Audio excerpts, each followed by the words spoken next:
Hi hello నమస్తే, welcome to Kirik news. నేను మీ కడారి శ్రీనివాస్. ఈరోజు మనతో పాటు ఉన్నారు తెలంగాణ సామాజిక ఉద్యమ నేత, మనందరికి చెప్పొచ్చు, తెలంగాణకి ఒక పెద్దన్నగా చెప్పొచ్చు.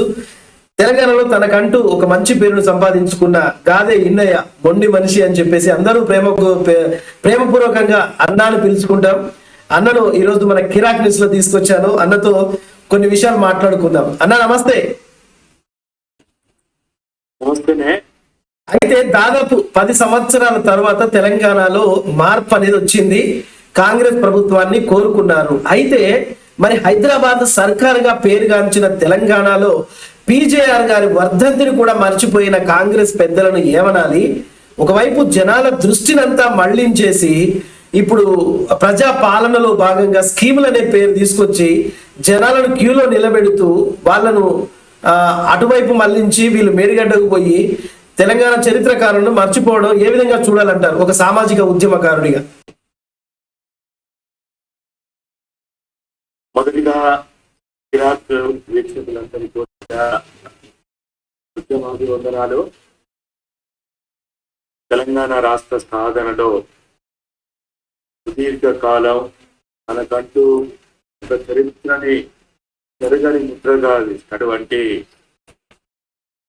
భాగ్యనగర ప్రజలు మా ముద్దు బిడ్డగా పిలుచుకునేటువంటి గుడిసెల వెంకట స్వామికి సరి సమానంగా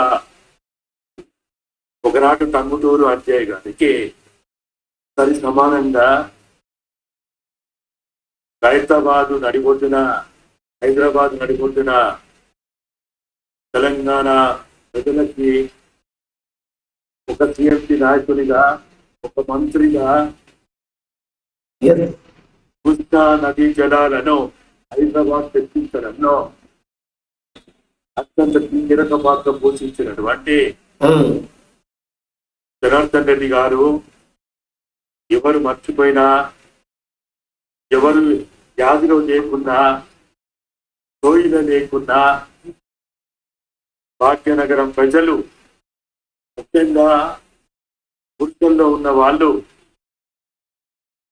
అట్టడుగు కులాలకి, అట్టడుగు వర్గాలకి, ఈ మతం ఆ మతం కాకుండా అన్ని మతాల వాళ్ళు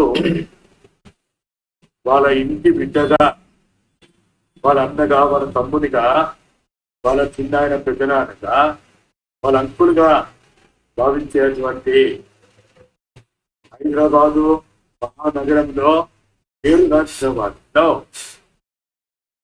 ఒకవైపు నరేంద్ర గారు అయితే, ఇంకొక వైపు జనార్దన్ రెడ్డి గారు ఆ విధంగా ఈ పట్టణ ప్రజలకి త్వరలో నాలుకలుగా ఉన్నటువంటి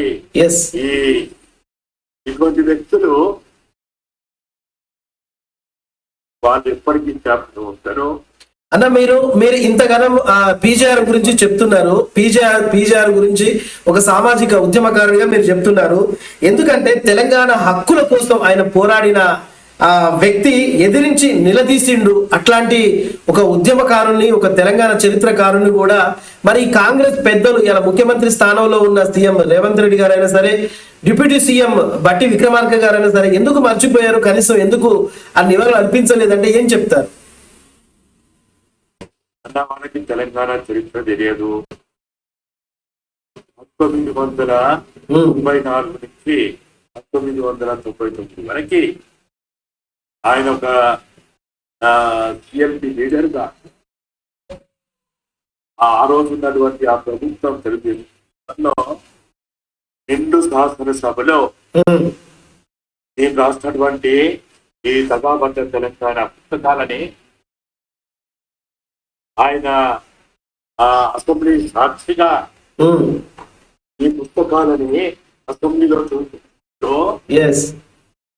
ఈ దగాబట్ట తెలంగాణలో ఉన్న పుస్తకాల్లో ఉన్న ఒక్క అక్షరమైన, ఒక్క అంకెైన తప్పైతే నిండు శాసనసభలో ఆయన వేసుకుంటా అన్నాడు. అంతటి గొప్ప వ్యక్తి తెలంగాణ పుస్తకాలని ఆ రోజున్న ప్రతిభా భారత్ గాని, యనమల రామకృష్ణ గాని స్పీకర్ గా ఉన్నప్పుడు తెలంగాణ పేరు ఉచ్చరించడానికి వీల్లేదన్నప్పుడు ఆయన నిండు సభలో తెలంగాణ పేరును ఉచ్చరించి ఏ నాటికైనా తెలంగాణ సాధించి తీరుతాం, తెలంగాణ సమస్యలు పరిష్కరిస్తాం, తెలంగాణని మేము విముక్తి చేసుకుంటాం అని గర్తించినటువంటి ఆ తెలంగాణ ముద్దుబిడ్డ వాళ్ళ చరిత్ర తెలియదు. రేవంత్ రెడ్డి తెలియకపోవచ్చు, భక్తి విక్రమాలు తెలియకపోవచ్చు. ఆ రోజున్నటువంటి డిప్యూటీ శాసన సభాపతిగా ఉన్న రేవంత్ రెడ్డి గారు తెలుసు. ఇంకా కొంతమంది ఆ రోజున్నది 24 మంది కాంగ్రెస్ ఎంపీలు మాత్రమే. అయితే ఇక్కడ ఒకటి పెద్దన్న, ఇక్కడ ఒకవైపు ఏమో తెలంగాణ గురించి పూర్తిగా తెలుసుకున్న, ఆ తెలంగాణ సంస్కృతి సాంప్రదాయాల గురించి తెలుసుకున్న మనిషి అయితే తెలంగాణ బాగుపడుతుంది అనుకొని సీఎం గారిని చంద్రశేఖర్ రావుని చేశారు, కేసీఆర్ గారిని చేశారు, దెబ్బతిన్నారు. మరి ఇప్పుడు సీఎం గా ఉన్న రేవంత్ రెడ్డి గారు కూడా తెలంగాణ గురించి తెలియదు అంటున్నారు. అసలు ఇప్పుడున్న రేవంత్ రెడ్డి సీఎం గా పర్ఫెక్ట్ మనిషి అంటే మీరేమంటారు? తెలియకపోవడం నేరం కాదు, తెలుసుకోకపోవడం నేరం. నాకు తెలియకపోతే అది ఆ రోజుకి నేరం కాదు. నేను తెలిసినట్టు నటించినా, తెలుసుకోకపోయినా, తెలిసినట్టు మాట్లాడినా అది మూర్ఖత్వం అవుతుంది, అవుతుంది. కాబట్టి తెలంగాణ చరిత్ర ప్రతి ఒక్క ఎమ్మెల్యే, ప్రతి ఒక్క మంత్రి, ముఖ్యమంత్రి తెలుసుకోవాల్సిన అవసరం ఎంతైనా ఉన్నది. అయితే 33 కావచ్చు. ముఖ్యమంత్రి రేవంత్ రెడ్డి ఒక మీడియా సమావేశంలో మాట్లాడుతూ మీరు ముఖ్యమంత్రిగా చేస్తారా అంటే ఏముంది, ఒక గుంపును యాడ్ చేసుకొని సున్నం వేసేటానికి సున్నం పని చెప్పొచ్చు, లప్పం పెట్టడానికి లప్పం పెట్టొచ్చు అని మాట్లాడిన ఉదంతాలు కూడా ఉన్నాయి. మరి తెలంగాణ ఒకవైపేమో తెలంగాణ చరిత్ర తెలవలేకుండా ఉన్నది, ఒకవైపేమో ముఖ్యమంత్రిగా బాధ్యతలు నిర్వర్తించే అంతగా క్యాపబిలిటీ లేదని మనకు అర్థమవుతోంది. ఇలాంటి సందర్భాల్లో తెలంగాణను ముందుకు తీసుకుపోగలడా? అంటే నేను అభిప్రాయపడేది ఏంటంటే, ఇప్పుడు ఆయన ముఖ్యమంత్రి అయ్యి 1 నెల రోజులు కూడా కాలే. ఇంకా మనం ఇంకా ఆయనకి నేర్చుకోమని సలహాలు ఇవ్వాల్సిన అవసరం ఎంతైనా ఉంది. ఆయన ఒకవేళ నేర్చుకోకపోతే గత పాలకు దక్క ఈయన కూడా అహంభావంతో, అహంకారంతో, మూర్ఖత్వంతో అంతా నాకే తెలుసు, ముఖ్యమంత్రి పదవి అంటే ఆయనంటూ ఒక గుంపు కాదు, లేకపోతే ఇల్లు కట్టినట్టు కాదు, లేకపోతే ఒక బొమ్మ, ఒక ఆర్ట్ వేసినట్టు కాదు, ఒక విగ్రహాన్ని తయారు చేసినట్టు కాదు. 4 కోట్ల తెలంగాణ ప్రజలకి, ఆ ప్రజల జీవితాలని వారు నడిపించాల్సిన బాధ్యత.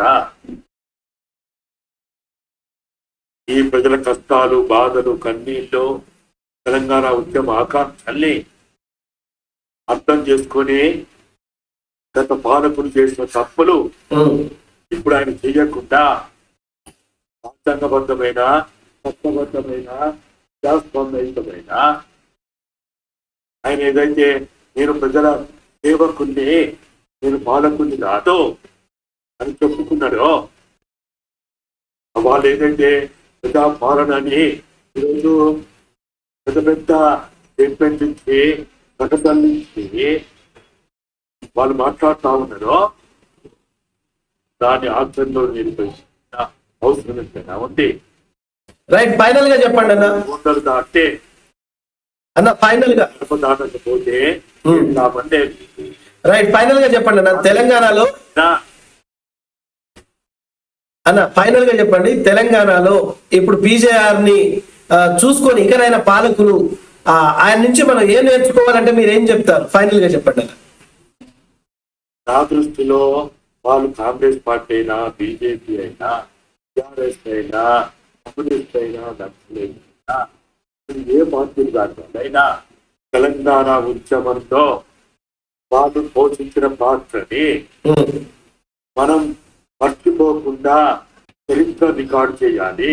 ఎస్, వాళ్ళ జ్ఞాపకాలను గుర్తు చేసుకోవాలి, వాళ్ళ త్యాగాలను గుర్తు చేసుకోవాలి, వాళ్ళ అమరత్వాన్ని గుర్తు చేసుకోవాలి. అప్పుడే తెలంగాణకి మనం అంతో ఇంతో చేస్తున్నాం అవుతాం.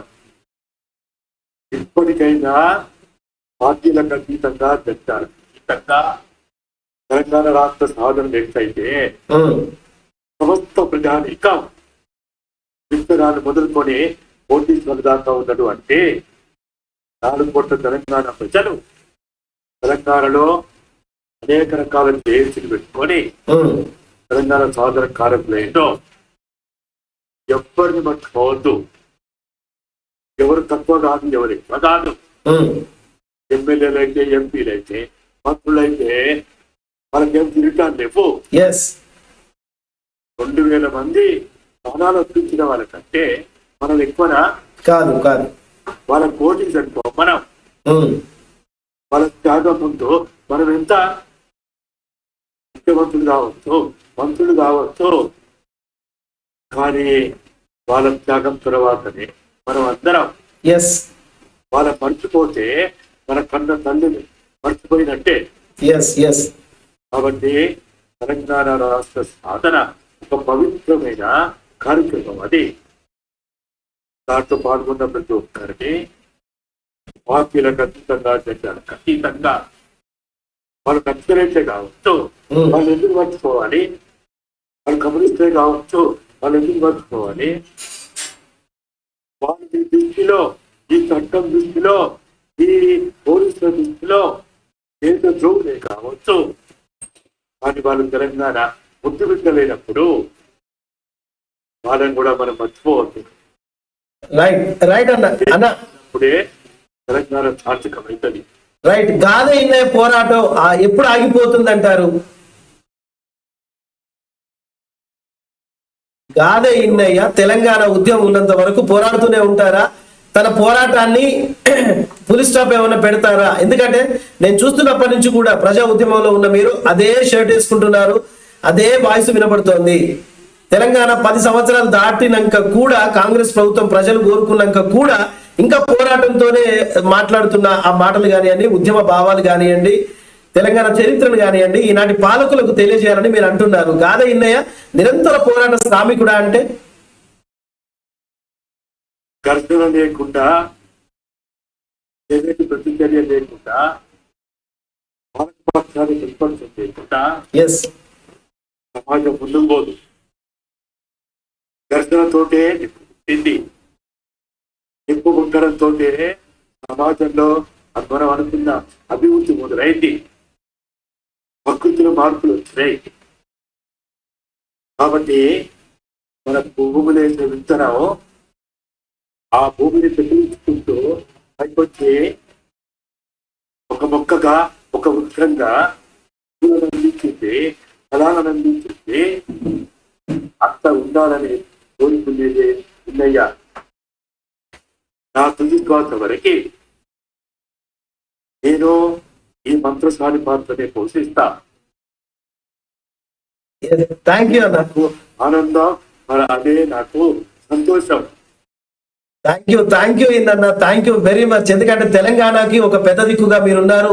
తెలంగాణ రాష్ట్ర రాజకీయాల్లో వాళ్ళకు తెలియని విషయాల్ని కూడా మీ ద్వారా ఈ రాష్ట్ర నాయకులు, ముఖ్యమంత్రి స్థాయి అని కాకుండా ఏ స్థాయిలో ఉన్న తెలంగాణ చరిత్రను మీలాంటి వాళ్ళ ద్వారా తెలుసుకోవాలని నా కిరాక్ న్యూస్ ఛానల్ ద్వారా తెలియజేస్తున్నాను. ఈ వీడియోలోకి వచ్చినందుకు మీకు మనస్ఫూర్తిగా ధన్యవాదాలు తెలియజేస్తున్నాను అన్న. థ్యాంక్ యూ వెరీ మచ్ అన్న.